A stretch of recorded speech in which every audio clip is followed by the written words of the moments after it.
Well, hello, greetings. Well, welcome to our fifth installment of the In Between. This is our weekly lesson in our series on 1 Samuel. So, the In Between are our Sunday services. And so today we're looking at 1 Samuel 20, verses 1 through 42. So, in our previous installment, we looked at David and Jonathan's relationship and exactly what that probably was and consisted of and what was going on there, and how Saul is increasingly becoming more and more jealous of David. And the reason for that being is that the people loved him more than they loved David more than they loved him. And so we see that tension begin to rise and increase in there. And with any great story, there's conflict, and then there's the climax. That point that you reach, that peak point of the story where you reach your climax, and we're getting to that point as we are here in chapter 20. And we've had some conflict on display in our last chapter, in chapter 19, and we see it continue in chapter 20 as we're heading towards that climax of this story. So let's go ahead and look at chapter 20. So it says, starting verse 1, and David fled the camps at Ramah. He came to Jonathan and asked, "What have I done? What is my crime? How have I wronged you, my father? How have I wronged your father that he wants me dead?" And Jonathan said to him, "No, you're not going to die. Listen, my father doesn't do anything big or small without telling me first. Why would my father hide this from me if it isn't true?" But David solemnly promised in response, "Your father knows full well that you like me." He probably said, "Jonathan must not learn about this or he'll be upset. But I promise you on the Lord's life and yours that I am this close to death."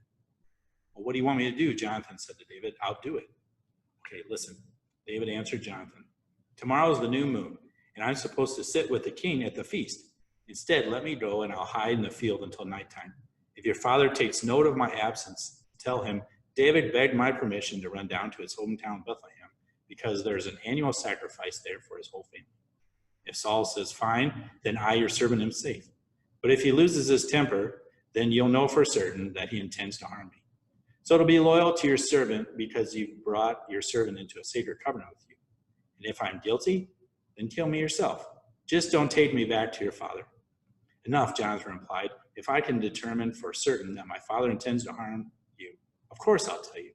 Who will tell me if your father responds harshly?" So questions of loyalty are coming into place here. And, there's alliances and loyalties, and these are being brought to the surface by David, especially towards Jonathan. He's really questioning where's his allegiance, where's his alliance. And David wants to know where he stands between himself and his father Saul. And so if you ever watched the show Survivor, in order to win that game, it's all about forming alliances. And it doesn't matter who you hurt or who you step on or who gets kicked out of the game. If you're going to make it to the end and win that $1 million, you need to make alliances and play. That's how you play the game. And so that's kind of what David's going through. He's trying to test that out. And in Survivor, as people think they're friends with each other or things, but then the truth actually comes out then at tribal council when they talk about all the things that were so-called hidden footage and bring the truths to light, and the teams feel betrayed or hurt. And so David's kind of doing this with Jonathan, trying to test him out and see where truly his heart is, his alliance is, because David's fearing for his life. Saul wants to kill him, and he's made that point very, very clear. And so David wants to know whether Jonathan sides with him or with his father, where his trust is. But really, this puts Jonathan in a tough position, because here's David, person he made this covenant with, someone he truly loves, and then his father. He's the king of all things, and his father, and it puts him in a tough position right there in the middle. And whose side is he going to be on? Is he going to truly side with David, even though his father wants to kill him, or will he betray his father and the king's trust and then side with David? But David's plan to find out if Saul truly wants to kill him is he wants to inquire of this during the New Moon Festival. So the New Moon Festival, this is something that took place every month. Just like we know, there's the new moon once a month. And so this would last about 3 days, and it would involve a sacrifice. And so, again, sacrifices are basically like a barbecue. So they would sacrifice an animal, and there would be all this meat to eat. So people would get together, and they would eat of this meat and have a big celebration. And then the portion that was reserved for God was offered to God as a sacrifice, and then the rest was to be consumed by the people. And we know that it would probably last about 3 days, because that's all the longer that the meat was good for. Otherwise, it began to spoil and get rotten. So the law was that they had to eat any meat sacrificed had to be consumed within 3 days. And so David, being that he was part of the king's service, he was expected to be there. And so his absence would trigger something with Saul. He would definitely be noticed. And so as he would have sat at the king's table and been there. And so the plan was to see how Saul would react, and when he discovered that David was not at the festival. All right, so let's move on to the next section. Well, come on, Jonathan said to David, let's go out into the field. So both of them went out into the field. Then Jonathan told David, I pledge by the Lord God of Israel that I will question my father by this time tomorrow or on the third day. If he seems favorable towards David, I will definitely send word and make sure you know that. But if my father intends to harm you, then may the Lord deal harshly with me, Jonathan, and worse still, if I do not tell you right away so that you can escape safely. Now may the Lord be with you as he once was with my father. If I remain alive, be loyal to me. But if I die, don't ever stop being loyal to my household. We'll see this come up again, this idea that if I die, continue to be loyal to my household. And then once the Lord has eliminated all of David's enemies from the earth, if Jonathan's name is also eliminated, then the Lord will seek retribution from David. So Jonathan again made a pledge to David because he loved David as much as himself. Tomorrow is the festival of the new moon, Jonathan told David. You will be missed because your seat will be empty. The day after tomorrow, go all the way to the spot where you hid on the day of the incident and stay close to that mound.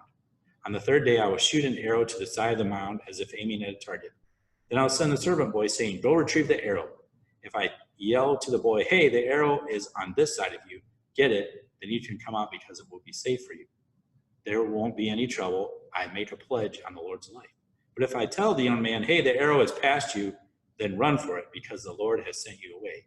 Either way, the Lord is witness between us forever regarding the promise that we made to each other. So David hid himself in the field.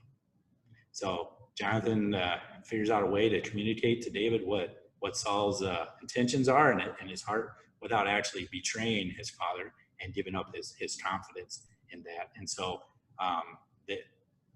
David goes off to hide, and he tells him, okay, here's how I'll communicate this to you. We'll meet at this certain place, and I'll shoot an arrow towards this target. And if my servant boy goes out to get it and I yell that it's to the right, you're safe. If I yell to him, oh, it must be past you, then you know that that's the sign that you need to get out of here and flee and that your life is not safe. And so that was the plan, and that's the way they set out to do that. And it just again, too, Jonathan is reassuring David of his allegiance to him. And it says that, they renew their pledge that they made together. And this way, Jonathan will be able to communicate that. And he knows, he wants to assure David, you can trust me on this. I'm definitely with you. My heart is with you. But I don't want to betray my father's trust as well. So this is our way of communicating in secret and to do that. All right, let's look at the final section here. So then, when the new moon came, the king sat at the feast to eat. He took up his customary seat by the wall, and Jonathan sat opposite him, while Abner sat beside Saul. I remember Abner is the commander of Saul's armies. But David's seat was empty. Saul didn't say anything that day because he thought perhaps David had become unclean somehow. That must be it. So the first day, Saul's not suspicious. He feared, David must have done something that made himself unclean and he couldn't participate in the sacrifice. So there were many things you could do to become unclean. One of them was to touch a dead body. And we definitely know that David has quite a penchant for violence and killing, as we've seen. And so that wouldn't be out of the question. So Saul's like none the wiser, like, okay, well, something must have happened. He must have got unclean. Hey, no big deal. He's not here. The next day, though, verse 27, the second of the new moon, David's seat was still empty. So Saul said to his son Jonathan, Why hasn't Jesse's son come to the table either yesterday or today? So he's starting to question this. And Jonathan answered Saul, "Oh, David begged my permission to go to Bethlehem. He said, 'Please let me go because we have a family sacrifice there in town, and my brother has ordered me to be present. Please do me a favor and let me slip away so I can see my family.' That's why David hasn't been at the king's table." So that was the excuse they worked out together, remember? And so Jonathan shares that. So verse 30. At that, Saul got angry at Jonathan. "You son of a stubborn, rebellious woman," he said. "Do you think I don't know how you've allied yourself with Jesse's son? Shame on you and on the mother who birthed you. As long as Jesse's son lives on the earth, neither you nor your dynasty will be secure. Now, have him brought to me because he's a dead man." But Jonathan answered his father Saul, "Why should David be executed? What has he done?" So again, Jonathan's definitely in David's corner, even though Saul's accusing him of all these things. And at that, Saul threw his spear at Jonathan to strike him, and Jonathan realized that his father intended to kill David. So Jonathan got up from the table in rage. He didn't eat anything on the second day of the new moon because he was worried about David and because his father had humiliated him. In the morning, Jonathan went out to the field for the meeting with David, and a young servant boy went with him. He said to the boy, "Go quickly and retrieve the arrow that I shoot." So the boy ran off, and he shot an arrow beyond him. And when the boy got to the spot where Jonathan shot the arrow, Jonathan yelled to him, "Isn't the arrow past you?" Jonathan yelled again to the boy, "Quick, hurry up. Don't just stand there." So Jonathan's servant boy gathered up the arrow and came back to his master. The boy had no idea what had happened. Only Jonathan and David knew. And Jonathan handed his weapons to the boy and told him, "Get going. Take these back to town." As soon as the boy was gone, David came out from behind the mound and fell down, face on the ground, bowing low 3 times. The friends kissed each other and cried with each other, but David cried the hardest. Then Jonathan said to David, "Go in peace, because the 2 of us made a solemn pledge in the Lord's name when we said, 'The Lord is witness between us and between our descendants forever.'" And David got up and left, but Jonathan went back to town. So Jonathan gives David the message, and David received it when he told the servant boy, "The arrow is past you." And the servant boy runs out and gets it and retrieves it. He had no idea what was going on, so he couldn't report anything back to Saul or to tip any of the other people off. Only David and Jonathan knew that. David knew that was it, that his life was forever in danger as long as Saul was king. And so he knew that he had to take off and he had to leave. And we see earlier here where it says that Saul realizes that Jonathan had betrayed him, that he aligned himself with, it says, the son of Jesse, so meaning David, and in covering for him, especially when he says to him, "Shame on you and your mother who birthed you." So in a sense, he's basically telling Jonathan that you are no longer my son. You're no longer my son. You've made your choice and you've allied with him.